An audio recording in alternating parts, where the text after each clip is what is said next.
Bueno, vamos a hablar ahora del control de procesos ineficientes en Scrum.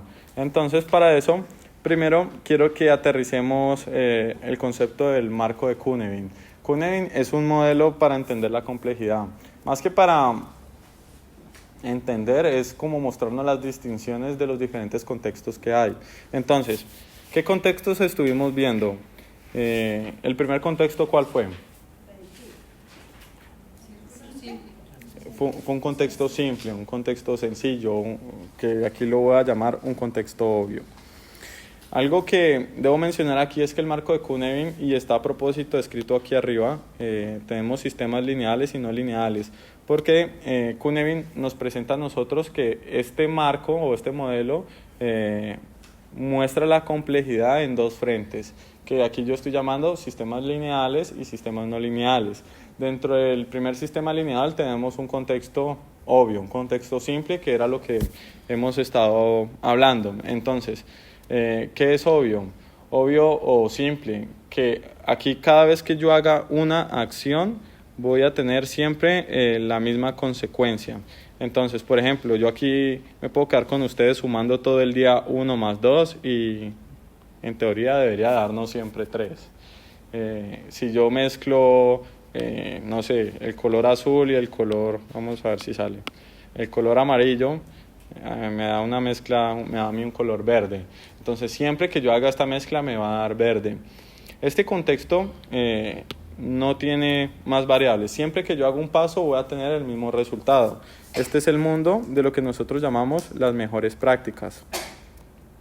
Entonces, por ejemplo, ahorita estábamos haciendo un ejercicio del círculo donde nos tenemos que desplazar, cambiar nuestra posición, pero manteniendo el círculo.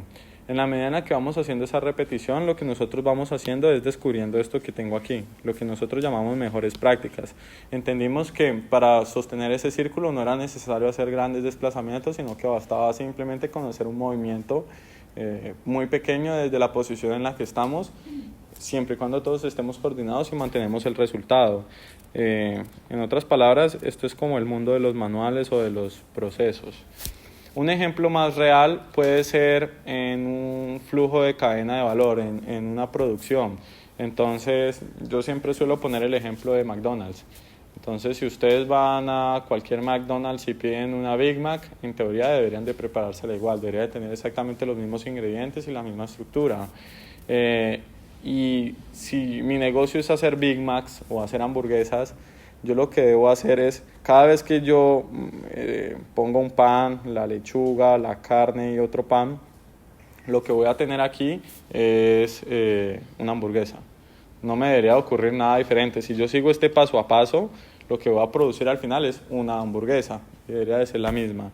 Entonces, lo que yo debería de buscar en este contexto de obviedad o de simplicidad es cuáles son esas mejores prácticas. ¿Cómo puedo hacer que esta hamburguesa sea lo más eficiente posible? ¿Cómo puedo hacer? Inclusive, no sé si han visto la película creo que se llama Hambre de Poder de McDonald's, donde muestran inclusive cómo optimizan el flujo de movimiento de las personas que trabajan allí para que tengan que hacer la menor cantidad de desplazamientos necesarios para producir hamburguesas y atender de forma más rápida. Ese es el mundo obvio, es bastante simple, y cuando entendemos la relación entre acción y consecuencia, lo que buscamos es generar esas mejores prácticas o esos manuales. Después venía otro contexto, no sé si se acuerdan cuál es.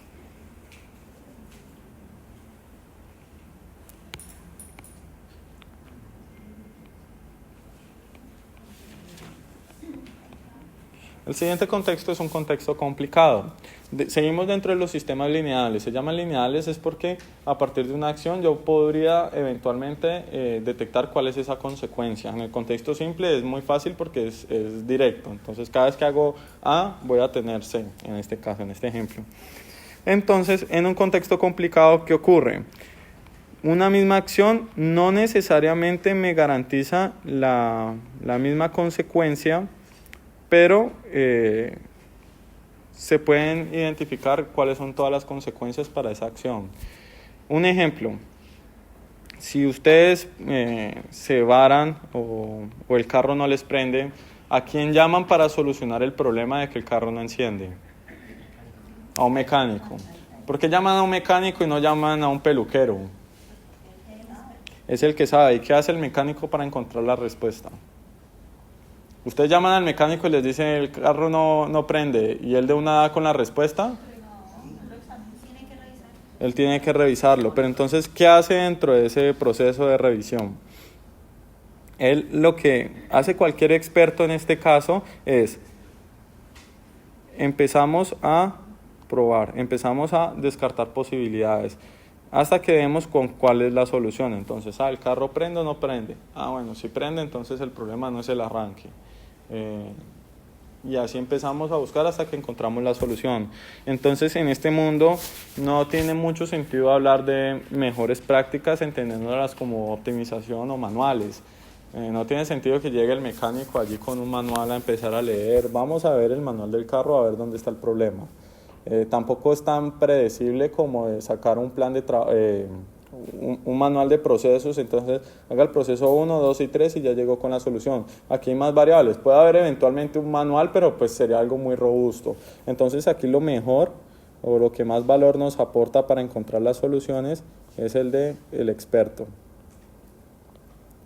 Entonces el experto siempre lo que va a hacer es, él desde su conocimiento entiende cuáles son todas las posibilidades que hay y lo que hace es descartar hasta que da con la solución. Ese es un contexto complicado. A eso que hace el experto es lo que nosotros llamamos como las buenas prácticas.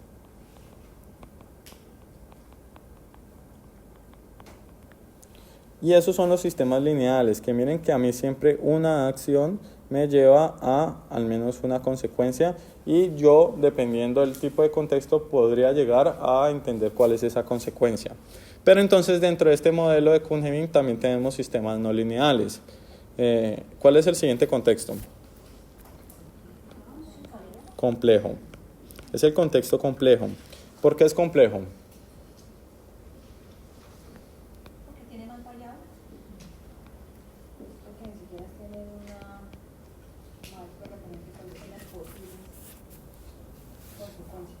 Exacto. En este contexto hay tanta incertidumbre que yo no tengo cómo predecir. Si yo hago una acción, no sé qué va a pasar. Era lo que estamos haciendo ahorita con el ejercicio de los triángulos equiláteros. Hacíamos un movimiento y no sabíamos qué iba a pasar dentro del sistema. Era muy difícil predecirlo. Aquí la incertidumbre es mayor. Entonces, en este contexto complejo, donde habita tanta complejidad dada por la incertidumbre, voy a escribirlo aquí, es donde tiene más sentido hablar de la agilidad. La agilidad aporta más valor es en este contexto de complejidad. ¿Por qué? Como estamos haciendo ahorita también en el ejercicio donde había muchas variables en el camino que se iban moviendo. Entonces, en ese ejercicio, nosotros ¿qué hacíamos para poder avanzar? Si yo ya no podía predecir, si yo al dar 7 pasos no iba a llegar a mi objetivo como nos estaba pasando en los sistemas más lineales, los modelos más predictivos, entonces, ¿cómo hago para llegar a mi objetivo? ¿Cuál es la mejor forma? Adaptarse. Entonces, ahí es donde nosotros hablamos de, hay que transparentar qué está pasando, hacemos una inspección, observamos de cómo está mi entorno, cómo está el camino, ¿puedo seguir por allí o tengo obstáculos? Y la palabra que mencionaba Ludwig, ahí viene la adaptación. Entonces, estos pilares de transparencia, inspección y adaptación son los que se necesitan para poder navegar dentro de esa incertidumbre. De hecho, son los pilares de Scrum. Entonces, en este contexto, nosotros no tiene sentido hablar de buenas prácticas, de mejores prácticas. En este contexto no tiene sentido ni siquiera hablar de manuales. Si yo voy a hacer una acción y hay tanta incertidumbre, de hecho nadie ha escrito un manual sobre eso. Por ejemplo, el banco decidió construir una red social para sus clientes. No tenemos cómo predecir de que eso va a tener éxito o no. Podemos analizar el mercado y entender las necesidades de los clientes y tener una idea de que eso va a funcionar y que puede dar cierta rentabilidad si es aceptado, pero nada nos garantiza a nosotros el éxito. No es simplemente siguiendo un paso a paso y una fórmula que llegamos a esa solución. De hecho, pregúntenle a Google con Google Maps. Google Maps era una red social que tenía mejores cosas que Facebook y no pudo, porque hay tantas variables en el entorno que es muy difícil predecir el éxito, y una empresa como Google tan grande ni siquiera ella es capaz de predecir que haciendo una aplicación bien desarrollada va a tener éxito y va a tener buenos resultados. Google no ha podido con las redes sociales. Entonces, en este contexto no aplican las mejores prácticas, no hay recetas, no hay fórmulas, pero tampoco tiene mucho sentido hablar de buenas prácticas o de los expertos, porque uno por más experto que sea en una materia no es adivino. Entonces, si en el mundo en el que uno se mueve hay tanta incertidumbre y tantas variables que emergen y entorpecen como el camino planeado, pues el experto aquí no tiene cómo descartar posibilidades, porque de hecho no sabe ni siquiera qué va a pasar mañana. Entonces aquí nosotros en este contexto lo que llamamos a esta transparencia, inspección y adaptación lo llamamos prácticas emergentes. Y por ejemplo, una práctica emergente muy famosa es Scrum. Scrum habita en este contexto y aporta valor en este contexto complejo. Scrum es un marco de trabajo, es una práctica emergente que nos ayuda a nosotros a transparentar, inspeccionar y adaptarnos constantemente para poder avanzar. Bueno, nos hace falta un último contexto. ¿Cuál es? El caos. En este contexto, si en el de arriba, en el complejo, yo no sé qué va a pasar, en este ni siquiera sé qué está pasando. En este no sé qué situación está ocurriendo, no sé por qué estoy en caos, no sé ni siquiera cómo llegué aquí, pero no tengo tiempo para averiguarlo. Entonces, ¿aquí uno qué hace? Ante una emergencia, ¿ustedes buscan las mejores prácticas al manual? ¿Les da tiempo la emergencia para buscar a un experto? Tampoco tiene sentido hablar de inspección y adaptación. Oye, estoy en un caos, estoy aquí en una emergencia, hay un incendio, voy a caminar por encima del fuego a ver qué pasa. No te da tiempo y no es la mejor forma de actuar. Aquí en el caos es donde habita la improvisación. Aquí yo no sé qué está pasando, no sé qué hay que hacer, pero tengo que hacer algo, tengo que moverme, si no me quemo. Y más bien me lo llevo a otro contexto y por allá encuentro la solución. Yo siempre pongo el ejemplo de que si uno está trabajando en un proyecto y ese proyecto hace que los cajeros electrónicos empiecen a emitir dinero, pues uno está perdiendo ahí plata, eso es un caos, uno ahí no va a encontrar, bueno, vamos a sacar el documento de especificaciones o el manual de procesos del proyecto para ver cómo lo solucionamos. Tampoco da tiempo de llamar al experto que hizo el desarrollo para que nos analice dónde está la situación y dónde podemos encontrar el error. Tampoco es inspección y adaptación, como que no sé, hagamos algo y miramos a ver cómo nos fue y en 15 días lo revisamos y volvemos y nos adaptamos. Aquí toca improvisar, aquí apaguen esos cajeros y luego vemos cómo lo solucionamos. Apagar los cajeros no soluciona de raíz el problema, pero sí me saca a mí del caos y de la emergencia y me lleva a otro contexto donde puedo encontrar las soluciones. En el medio de esos 4 contextos tenemos un dominio que es el desorden, lo confundido, y es cuando intentamos adoptar prácticas de un contexto al que no le pertenecen.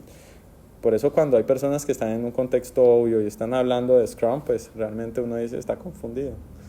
Scrum no es para su proceso. Imagínense uno en McDonald's haciendo una hamburguesa y que le diga al cliente, pruébela, deme feedback y en 15 minutos viene y yo le hago un incremento de ese feedback que usted me dio.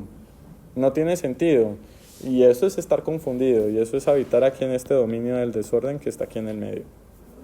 Pero entonces, bueno, ¿se entiende hasta ahí lo de los sistemas lineales y los sistemas no lineales? La definición de lineal está dada por si desde donde yo estoy sé cómo llegar a la respuesta de una forma predictiva o no. Entonces, manteniendo ahí ese orden, pongo a propósito aquí estos dos frentes. Entonces, para los sistemas lineales, que son los de aquí a la derecha, tenemos los modelos predictivos de control. Y para lo que tenemos a la izquierda, tenemos los modelos adaptativos de control. Entonces, ¿qué es un modelo predictivo de control? Es un modelo donde yo tengo la solución en mente, yo sé qué es lo que quiero. Entonces, yo aquí lo que hago es definir un plan de trabajo, un plan de acción. Entonces, para ese plan, en los modelos predictivos de control, yo lo que trato es desde la primera fase previsualizar. Yo tengo que tener esa visión de lo que está ocurriendo. Esto es un ojo. Y después ejecuto. al ejecutar ese plan, llego a la solución. Entonces, los modelos predictivos de control están son muy propios de ingenierías, por ejemplo, como la ingeniería industrial, donde realmente pues el contexto es mucho más estable que en los contextos donde, por ejemplo, habita la tecnología. Entonces, si yo quiero construir un edificio, yo lo que hago es ejecuto o diseño mi plan, previsualizo cómo va a ser el diseño de ese edificio, lo presento al cliente, si el cliente está de acuerdo con eso, es lo que yo ejecuto y llego a la solución. ¿Cómo tiene que ser esa solución con respecto al plan?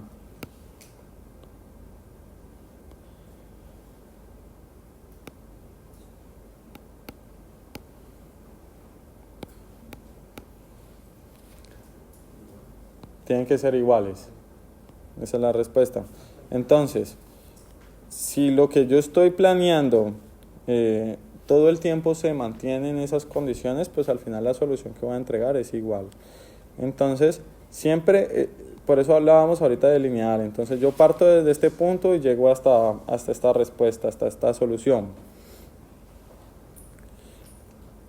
¿Qué pasa en los modelos adaptativos de control? Yo no tengo una solución, yo tengo es un problema. Ese problema, hay una solución que satisface o lo resuelve, pero esa solución yo no la conozco, esa solución yo la tengo que descubrir.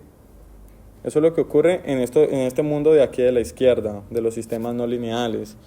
Yo no sé la solución, yo siempre parto de un problema. Entonces, entendiéndolo de esa forma, para un problema yo no tengo un plan de trabajo. Yo lo que tengo que hacer es descubrir, tengo que diseñar qué tengo que hacer para desde este punto descubrir esa solución. Y normalmente, precisamente porque no estamos en un sistema lineal, ese camino para llegar a esa solución no es tan lineal. Yo voy haciendo movimientos hasta que descubro cuál es la solución a mi problema. Es lo que estamos hablando ahorita en la inspección y la adaptación. Entonces, ¿cómo funciona aquí? Si aquí estamos diciendo que la solución tiene que ser exactamente igual al plan para que funcione, aquí ocurre algo particular, y es que el plan y la solución se descubren al mismo tiempo.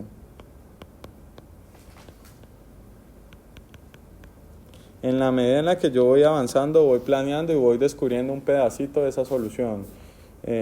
No tengo cómo desde el principio visualizar, porque hay mucha incertidumbre en el entorno. Entonces, aquí es donde ocurre lo siguiente.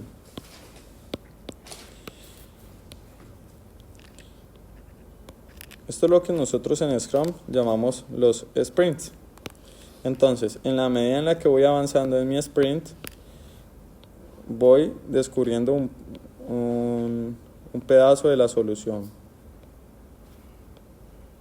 y voy haciendo incrementos sobre esa solución.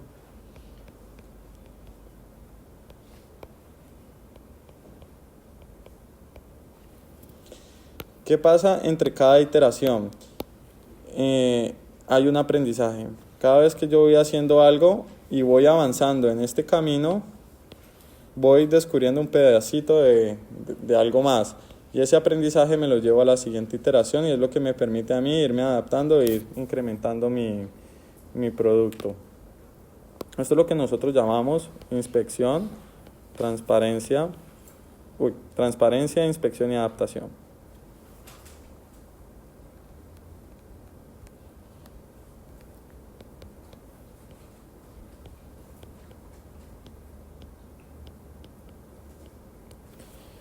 Listo.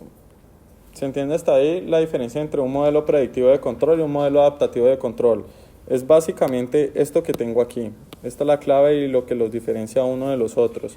En los modelos predictivos de control yo me puedo anticipar a la solución. De hecho, yo ya tengo en mente cuál es la solución. En un modelo adaptativo de control yo no tengo solución, tengo un problema y lo que trato es en la medida en la que voy avanzando en descubrir esa solución. Estos son lo que nosotros llamamos en Scrum los famosos sprints o las iteraciones. Entonces, ahora empecemos a revisar Scrum.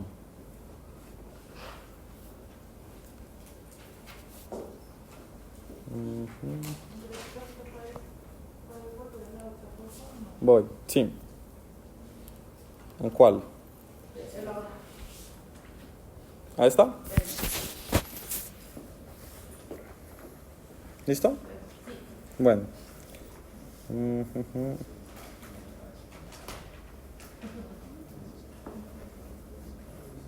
Listo. Entonces,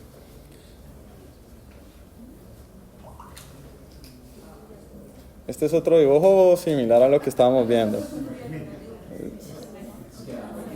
Muy rápido. Entonces, también para concluir aquí en la parte de los modelos predictivos de control, para yo llegar a esa solución que era lo que estábamos hablando ahora con Jorge Vadillo, se tiene que respetar el diseño y el plan para yo poder llegar a esa solución que al principio había previsto o previsualizado. Si eso no se da, pues realmente no voy a llegar a esa solución. Entonces, entre menos incertidumbre haya en ese mundo, más probabilidades de éxito tengo. Entonces, ahorita vamos a revisar Scrum. Hasta ahora lo que hemos visto de Scrum es que Scrum tiene unos eventos que son ¿cuáles? ¿Cuáles son los eventos de Scrum?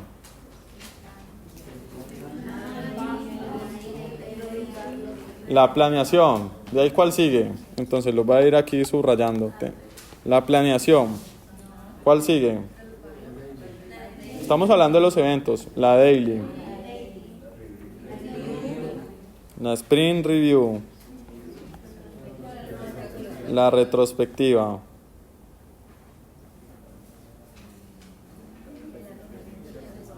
Y nos falta el refinamiento. Listo, esos son los eventos de Scrum. Ahora, ¿cuáles son los artefactos de Scrum? Product Backlog, el Sprint Backlog, ¿y cuál otro?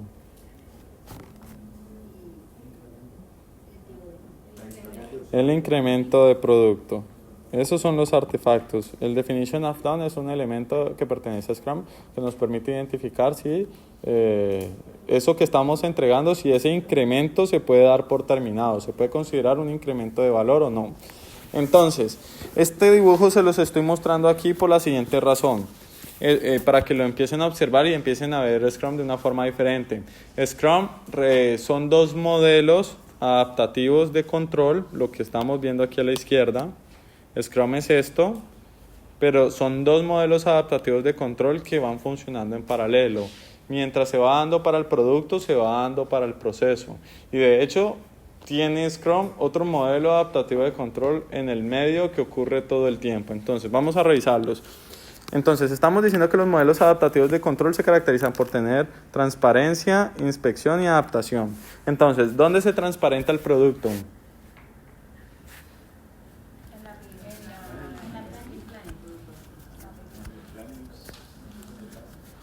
Estamos hablando del producto, entonces realmente se transparenta en este artefacto, en el artefacto del incremento del producto. Ahí es donde está esa transparencia, donde estamos mostrando qué producto estamos construyendo. Por eso es que cuando hablamos, por ejemplo, en la review, lo más recomendable es poder tener una entrega de valor tangible. Si yo le digo al cliente, voy al 90% del 100%, eso no da ninguna información para poder recibir feedback. No estamos haciendo transparente cuál es el producto que se está cumpliendo o que se está construyendo. Entonces, el producto se transparenta en las entregas de los incrementos de producto, que es el artefacto que ustedes ahorita mencionaban que pertenece a Scrum. Entonces, listo, aquí hay transparencia. Ahora, ¿dónde se inspecciona el producto? Ahí sí, en la review. Listo, en la review es donde nosotros inspeccionamos, es decir, revisamos qué tiene ese producto. Tiene lo que el cliente necesita, le faltan cosas. Ahí es donde se hace esa inspección y esa reflexión de, bueno, qué se puede mejorar de cara al producto. ¿Sí? A probar. Probar de pruebas. Sí. Pues dependiendo el concepto de pruebas, porque si estamos hablando de pruebas de testear de calidad, no, de hecho eso tiene que venir ya con una cierta calidad y para eso está el definition of done. Pero si te refieres a la palabra de probar, de examinarlo, de interactuar con él y validar cosas, sí, ese es el espacio. Entonces, listo, se inspecciona en la review. Ahí es donde se presenta el producto a los stakeholders, al product owner y entre todos se hace esa reflexión. Después, todo ese aprendizaje nosotros lo llevamos a otro evento que es la planeación y es en la planeación donde nos adaptamos. Entonces, bueno, de todo ese feedback que recibimos de nuestros stakeholders, ¿a qué nos vamos a comprometer? ¿Qué es lo que vamos a hacer? ¿Qué es más prioritario? Entonces, si logran ver el proceso del modelo adaptativo de control de Scrum de transparencia, inspección y adaptación, todo el tiempo el producto se está transparentando, inspeccionando y adaptando. Pero entonces también hay otro modelo adaptativo de control dentro de Scrum, que es la parte del proceso. Entonces, el proceso también se transparenta, se inspecciona y se adapta. ¿Dónde se transparenta el proceso? Yo sé que ahí está escrito, pero no, léanlo a conciencia.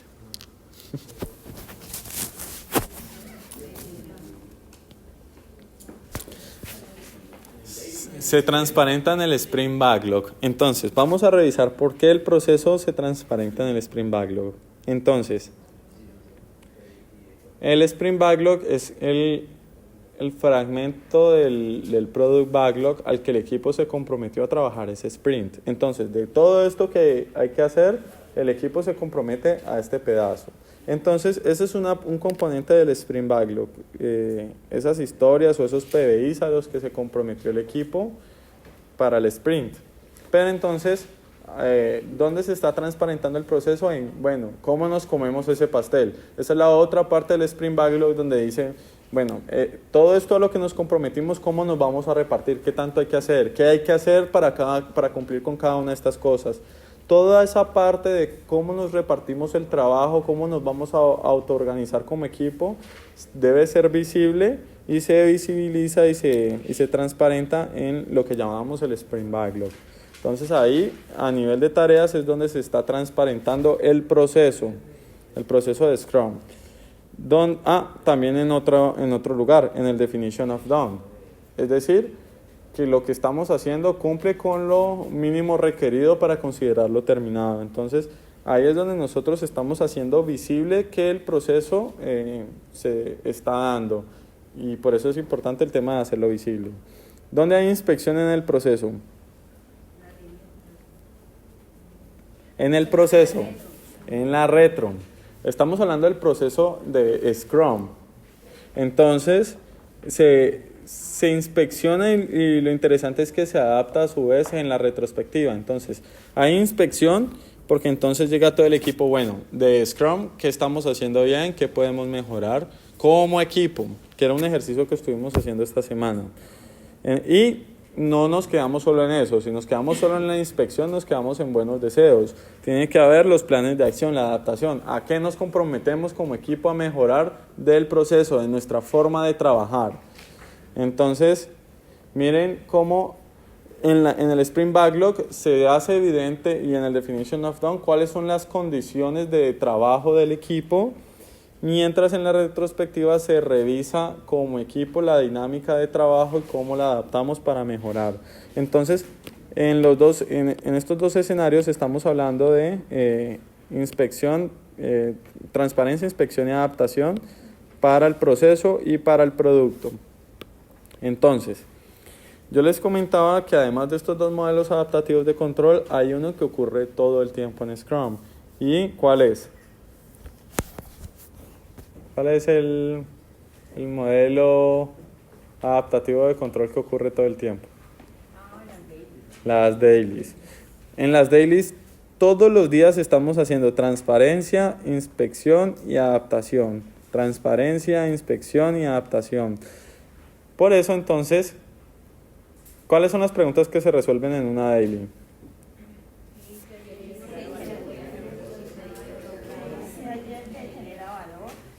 ¿Qué hice ayer? Eso es inspección. ¿Qué voy a hacer hoy?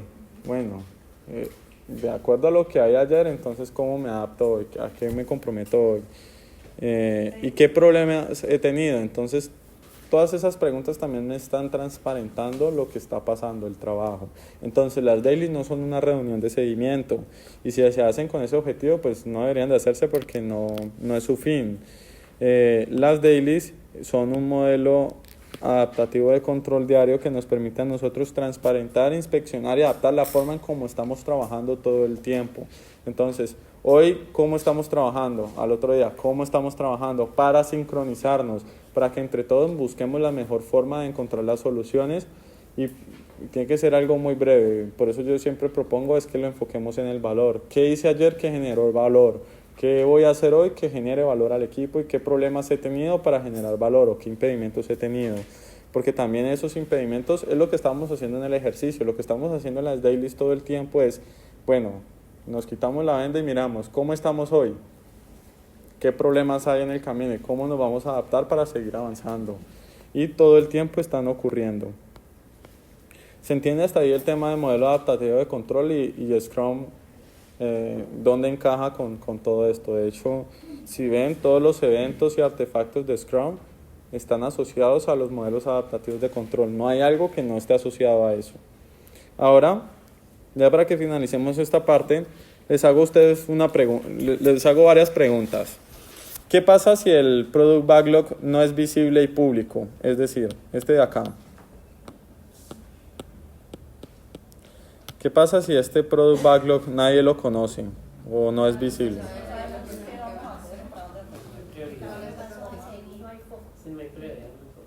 trabajaría a ciegas. ¿Qué voy a hacer si no sé qué tengo que hacer? Exacto, de hecho se rompe el ciclo de transparencia, inspección y adaptación. Entonces, una de las razones por las que Scrum falla, y aquí ya se los empiezo a dar como tips para cuando estén trabajando en Scrum, eviten hacer estas cosas, que el backlog no sea visible. Si el backlog no se transparenta, ustedes mismos lo acaban de decir, el equipo pierde el foco, pierde la identidad de qué es lo que más valor aporta dentro de lo que nos comprometimos y empiezan a hacer cualquier cosa. Entonces pierden el foco en el valor. También hay otras cosas, por ejemplo, si no se conoce el backlog, entonces los stakeholders no van a saber que están trabajando. Y ahí es donde empieza esa incertidumbre y esa necesidad de control, donde muéstreme entonces algo, muéstreme un plan de trabajo, dígame qué están haciendo, para cuándo. Si todo el tiempo es visible ese backlog y cualquiera puede llegar y observarlo, de hecho eso ahorra y evita muchas reuniones de seguimiento y de presentación de avances, porque está ahí y el que quiera verlo lo puede ver. Entonces, una recomendación para los product owners, backlog visible, público, y actualizado todo el tiempo, porque si no está actualizado pues es lo mismo que no estuviera visible. ¿Van a decir algo? Sí, pues ayer tú comentabas que en el Product Backlog no necesariamente todo está 100% detallado, sino en lo posible creo que hasta 2 o 3 sprints hacia adelante, más o menos, pero de en adelante no necesariamente, o sea, igual hay que mostrarlo todo aunque no esté detallado. Debería de consolidarse, por ejemplo, si tú eres un stakeholder y das una idea y no aparece al menos así sea a alto nivel en el fondo de ese backlog, se puede entender o interpretar como que no me escuchaste o como que no te importó mi idea o como que... Entonces, pues el tema de generar confianza es todas esas ideas pueden ir al backlog. No quiere decir que se vayan a hacer, pero que estén allí. Y eso es algo que hay que dejar claro. Lo que esté en el backlog no necesariamente quiere decir que se va a hacer. Por eso siempre lo priorizamos y lo refinamos de lo que está más, lo que nos aporta más valor a lo que nos da menos valor. Listo. Entonces, ¿qué pasa si no se transparenta el incremento de producto? Estamos diciendo que este es el incremento de producto y que aquí es donde se transparenta el producto. ¿Qué pasa si eso no ocurre?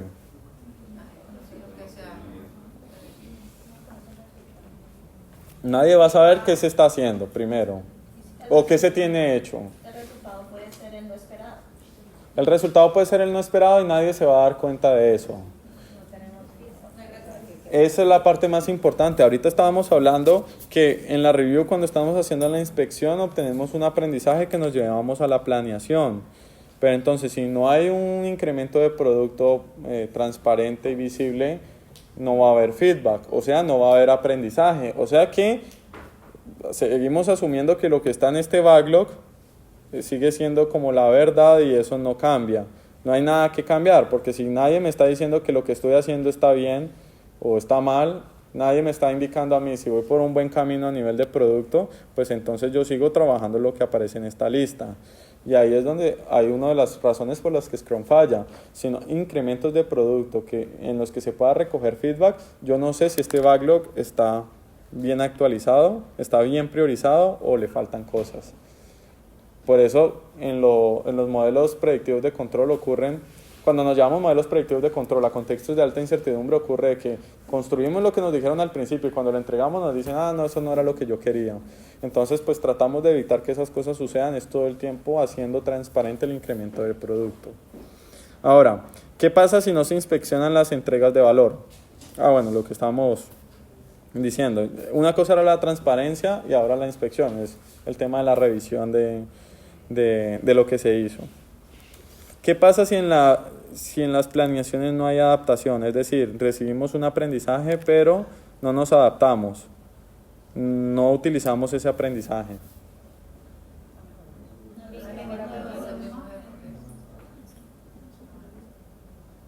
No vamos a mejorar.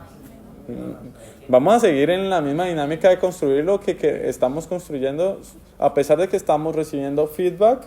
Si nosotros no nos adaptamos, si no utilizamos ese aprendizaje en favor del producto en este caso para mejorarlo, pues realmente el producto no va a mejorar. Eso es una de las razones por las que también Scrum falla, nos enamoramos de la idea. No, lo que estamos haciendo es excelente y no tiene problemas, a pesar de que ya nos están alertando, no hacemos caso y no nos adaptamos. Bueno, ya revisamos ahí algunas razones por las que falla Scrum a nivel de producto. Ahora miremos a nivel de proceso. ¿Qué pasa si no se transparentan las tareas del equipo? Lo que estábamos marcando aquí en el Sprint Backlog. ¿Qué pasa si esto no se hace? Si el equipo no tiene esa conversación de, bueno, ¿cómo nos vamos a repartir el trabajo? Y lo hacen visible para todo el equipo. No hay responsabilidades. Y no hay claridad. A ustedes les pasó esta semana que estuvimos haciendo un ejercicio y era que se comprometían a cosas o decían, vamos a asignar roles, y luego cuando ya estaban en la ejecución cada uno hacía lo que quería y por allá había gente que se metía a hacer otras cosas que no se necesitaban y lo que aportaba valor no se estaba haciendo. Eso es lo que ocurre. Si esos acuerdos del equipo de cómo vamos a trabajar después de la planeación no son visibles y públicos todo el tiempo para el equipo, el día a día se los come y se los lleva la urgencia y terminan haciendo cualquier otra cosa. Entonces, de hecho no tiene ni sentido planear si uno al final no va a hacerle caso a ese plan de trabajo de autoorganización. Bueno, ¿qué pasa si no se conoce? Esto normalmente se suele descuidar dentro de Scrum. ¿Qué pasa? Ya entendiendo qué es el definition of done, ¿qué pasa si esto no se conoce o se define por parte del equipo? ¿Qué pasa si no hay un definition of done? Que no hay unas reglas claras sobre cómo se debe trabajar. Exacto. Entonces, si no está claro, si no está claro el definition of done, ocurren varias cosas. Puede ocurrir que no hay unos parámetros estándar de cuál es la calidad mínima aceptada. Entonces, pasa a generarse ambigüedades y a diferentes interpretaciones. Entonces el equipo puede, o algunos miembros del equipo pueden asumir de que el trabajo ya está terminado, de que esa tarea ya se finalizó, cuando de pronto no, le faltan cosas. Por eso luego llegan glosas porque no se hicieron cosas importantes. Puede ocurrir eso, los parámetros de terminado no son claros, son ambiguos y cada uno empieza a suponer. Entonces se le entrega al cliente y le decimos, este es nuestro entregable de este sprint. Y puede que el cliente estaba esperando algo diferente. Entonces, por eso es bueno tener esos acuerdos. También lo que decía Ludi, puede ocurrir de que, como no está claro el nivel de calidad al que debemos llegar en el entregable, puede que hayan suposiciones de que le faltan cosas. Entonces nos quedamos en exceso de calidad y eso también se puede convertir en un desperdicio. Le empezamos a meter muchas cosas porque es que la historia dice que hay que hacer esto, pero no nos aclara hasta dónde. Entonces, le metemos, al final entregamos algo muy grande, muy robusto y se considera un desperdicio porque pudimos haber dedicado ese esfuerzo a otra cosa y no generó valor, o el exceso o ese desperdicio adicional no generó ningún valor o inclusive se fue a convertir en una deuda técnica, que el cliente diga, no, es que todo eso yo no lo esperaba, necesito que lo quitemos. Entonces ahora el otro sprint lo que hay que hacer es quitar el exceso de calidad que metimos en este. Bueno, ¿qué pasa si no hay inspección en la retrospectiva? Estamos aquí en la retro. ¿Qué pasa si no hay esa parte de reflexión, de inspección de, bueno, como equipo, cómo estamos trabajando, cómo trabajamos este sprint?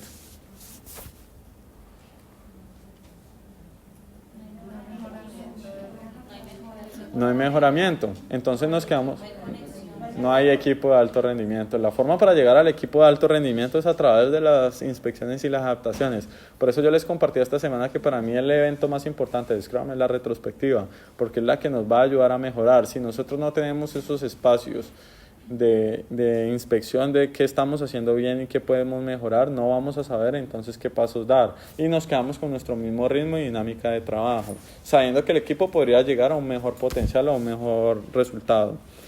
Y bueno, ¿qué pasa si no hay adaptación? Si se hace esa retrospectiva, el equipo dice todo lo que hay que mejorar, pero no lo mejoran. Se perdió el tiempo. Por eso algunas personas ven la retrospectiva como una pérdida de tiempo, porque es que hablamos y hablamos de que hay que mejorar, pero no se mejora nada. Si no hay al menos un plan de acción que se ejecute, se perdió el tiempo haciendo esa retrospectiva. Entonces, las retrospectivas tienen que tener esas dos partes. Tiene que haber una buena reflexión para que haya una buena adaptación. También a veces nos equivocamos y es que por la incomodidad de hacer esa inspección o porque hace falta coraje en el equipo o apertura para transparentar esas cosas, nadie dice algo real por mejorar. Entonces empezamos a decir cosas genéricas, que era lo que les decía esta semana. Hay que mejorar la comunicación. Sí, pero ¿cómo? ¿Qué es la comunicación? ¿Cómo vamos a asegurar de que se mejore? ¿Qué es mejorar la comunicación? Es que nos estamos mandando correos y no nos estamos hablando cara a cara. Entonces el plan de acción es hablarnos cara a cara. No, ¿cuál es el plan de acción? Eso es a lo que hay que llegar. ¿Qué vamos a hacer para dejar de hablarnos por correo y hablar cara a cara? ¿Y cómo vamos a hacer para medir que estamos hablándonos más cara a cara y no tanto por correo?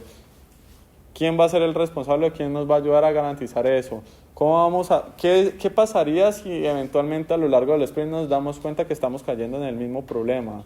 Esos son los planes de mejoramiento que nos llevan a nosotros a avanzar, pero si nos quedamos en esa capa de inspección superficial, pues también los planes de mejoramiento van a ser tan superficiales y cosméticos que no nos llevan a ninguna mejora. Entonces, por eso es que se necesita también una buena retrospectiva. Bueno, se entiende hasta ahí los temas de modelos adaptativos de control, porque algunas razones de por qué Scrum falla. Entonces, si estamos diciendo que Scrum es un modelo adaptativo de control de producto, también un modelo adaptativo de control de proceso y un modelo adaptativo de control que ocurre todo el tiempo a través de las dailies, basta con que alguno de esos elementos de la transparencia, inspección o adaptación no se hagan para tener problemas con ese equipo Scrum. Entonces, bueno, eso era lo que les quería compartir.